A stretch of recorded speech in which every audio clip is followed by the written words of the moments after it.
Hello students, welcome to my channel School Success. This video is about part 2 of the poem The Sailor of Class 6 English Rose, and in this video I'll be covering the back exercises including the question answers and vocabulary part of the poem The Sailor. So let's start with the back exercises. Part A. Give one word answers. Name of the boatman the speaker mentions. So the name of the boatman is Madhu. Name of the place where the boat is moored. It is Rajganj. Number of rivers according to the speaker in Peryland. It is 13. Name of the friend the speaker wishes to take with him. It's Ashu. Name of the place where the speaker intends to pass the ford. It is Tirpurni.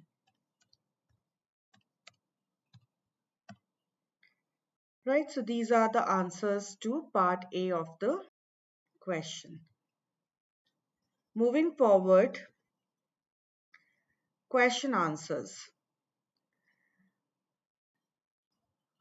B part, answer these questions.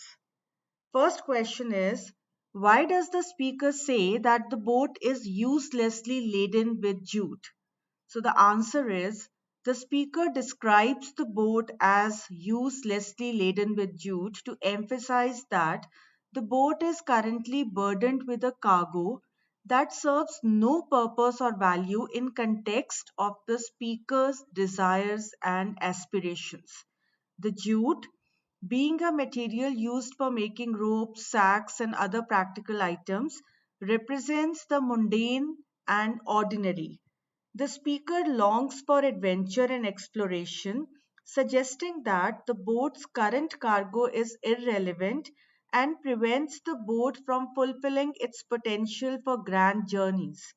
The phrase highlights the speaker's longing to free the boat from its routine load and embark on a more extraordinary and fulfilling voyage. Question number 2 is, what preparations does the speaker need to make before setting sail? The answer is, the speaker mentions a few preparations they would make before setting sail on their anticipated adventure. Here are the preparations mentioned in the poem. Gathering a crew. So first preparation is gathering a crew. The speaker expresses their intention to assemble a crew of 100 individuals to man the boat.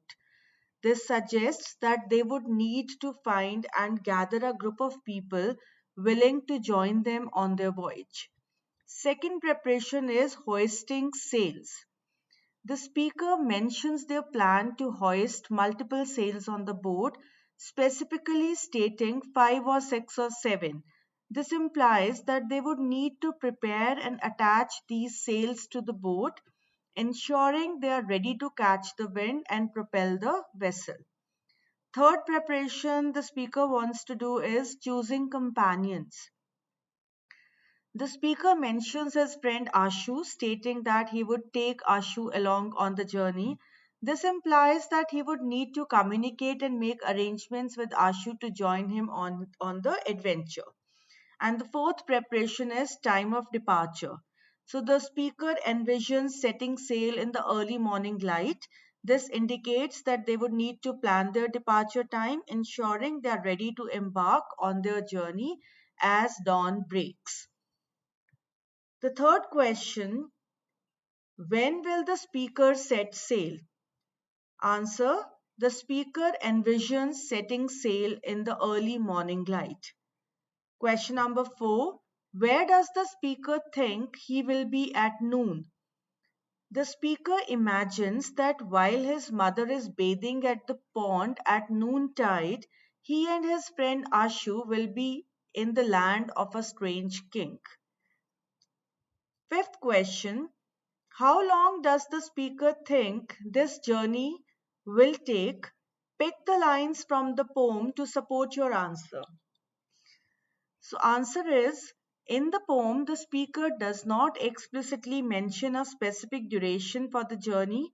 However, based on the lines in the poem, we can infer that the speaker anticipates a relatively short adventure. The speaker contrasts their journey with that of Lord Ramchandra, who spent 14 years in the forest. This suggests that the speaker's own journey will be briefer in comparison. Here is the line from the poem that supports this inference. Line number 7. I am not going into the forest like Ramchandra to come back only after 14 years. Part C. Read this line from the poem and answer the questions that follow. I should never steer her to stupid markets. First question. Why did the speaker call markets stupid? Answer. The speaker refers to markets as stupid to convey a sense of disinterest towards engaging in ordinary commercial activities. The use of the word stupid here is a subjective expression of the speaker's perspective, suggesting that they find mundane market transactions unappealing or lacking in excitement. Second one, who steers the boat to these markets? The boats to these markets are typically steered by boatmen or individuals involved in commercial transportation and trade. Question number 3.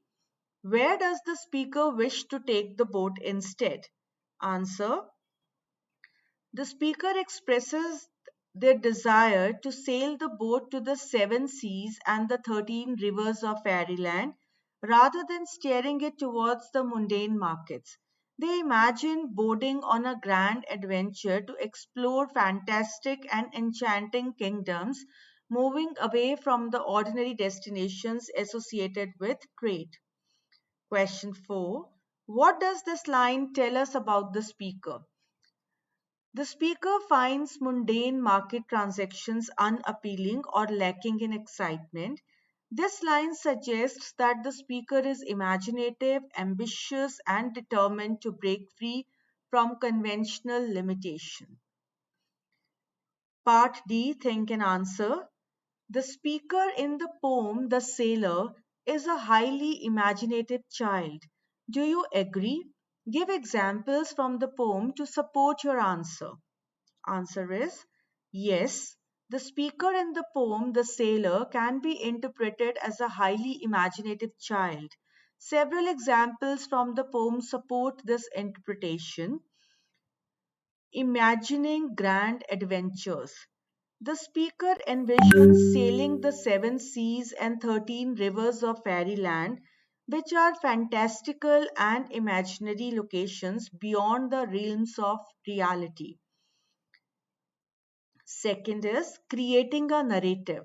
The speaker sees themselves as the prince of the story, emphasizing his imaginative inclination to construct his own narrative and play out a heroic role. Filling the boat with desires. The speaker fantasizes about filling his boat with whatever he likes, indicating a creative and imaginative approach to fulfilling his desires and curiosities. Exploring a strange king's land. The speaker imagines being in the land of a strange king during noontide, highlighting his imaginative capacity to envision unique and unfamiliar settings. So, these examples demonstrate the speaker's imaginative nature as he engages in imaginative flights of fancy, create narratives, and envision himself in extraordinary situations and settings. Second question of think and answer is, where would you want to travel with a friend if you were to go on long journey?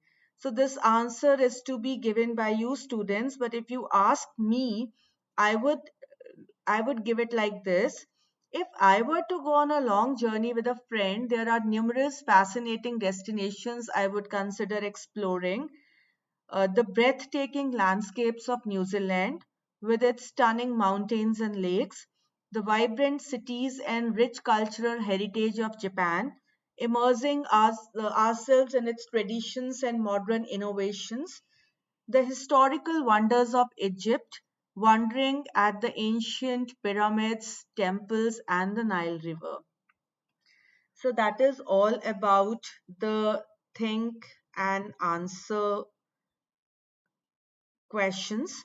So we have already done the part A, give one word answers, the part B, all five questions, the part C, and the part D, think and answer. So now coming on to vocabulary. So here we'll be learning some words related to boats and sailing. So the poet uses a few words in the poem that are related to boats such as oars, sails and wharf.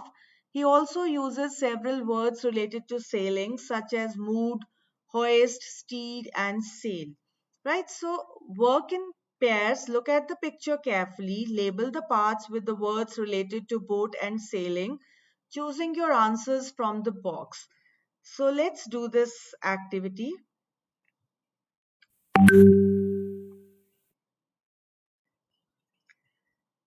So the first word is oar.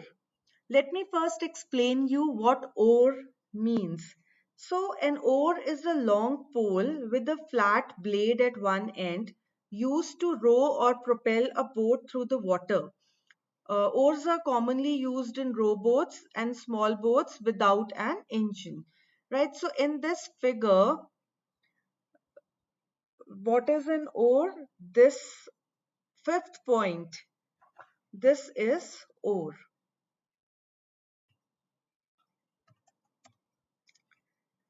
Next word is anchor. So what does this mean? An anchor is a heavy object, usually made of metal, that is dropped from a boat in the water to keep it from drifting away. So an anchor digs into the seabed or bottom of the water body and provides stability to the boat. So let's see in the figure what is an anchor. So this number 7 is an anchor.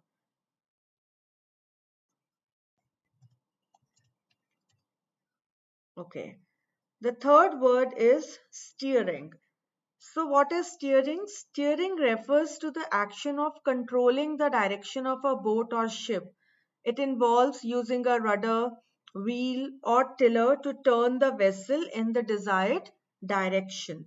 So in this figure, can you spot the steering?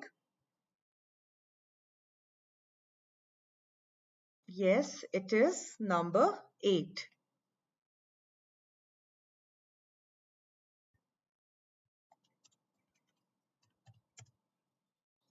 So this is the steering. Can you see? Okay. Then after that, the word is mood. So when a boat is moored, it is secured in place by attaching it to a fixed object such as a dock or anchor. So mooring prevents the boat from drifting or moving with the currents. So in this figure, what is moored? So it is here. The boats have been moored to the dock. So 3 is moored, right? Now the fifth word is cruising. So cruising typically refers to the act of sailing or boating leisurely for pleasure or recreational purposes. It involves navigating a boat along a specific course or simply enjoying the experience of being on the water. So, in this figure, where is cruising? So, see, you can see this cruise. Number 2. Number 2 is cruising. Next is capsizing. So capsizing occurs when a boat overturns or turns on its side or completely upside down in the water. So this can happen due to various factors such as strong winds, rough waters or improper weight distribution, right? So can you see in this figure which boat is overturned? This one, right? So what can I say here? It is number 6 is capsizing, right?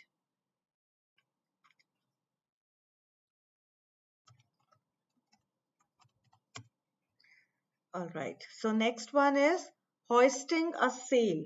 So hoisting a sail refers to the act of raising a sail on a boat or ship.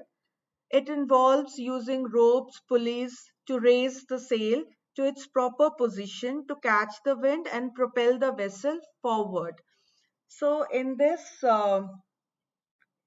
figure, can you see number 4? Right, so it is hoisting the hoisting a sail. So it is number 4.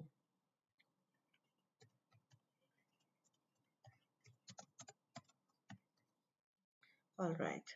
So next one is ahoy. So ahoy is a traditional nautical greeting or call used to hail or attract attention to another vessel or person. It is often used as a greeting or as a way to get someone's attention from a distance. We all can figure out easily who is doing ahoy. So this is the boy, number 1. So it is ahoy.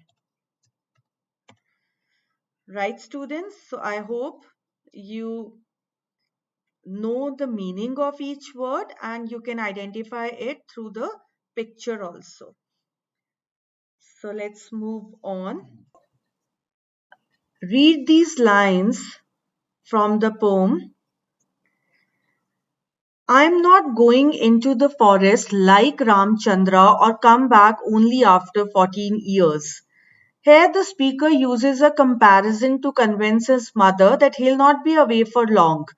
He says that the duration of his journey will not be like the one of Lord Ram, who went away from the kingdom on an exile for 14 years long. So, note here that the speaker uses the word like to make the comparison, right?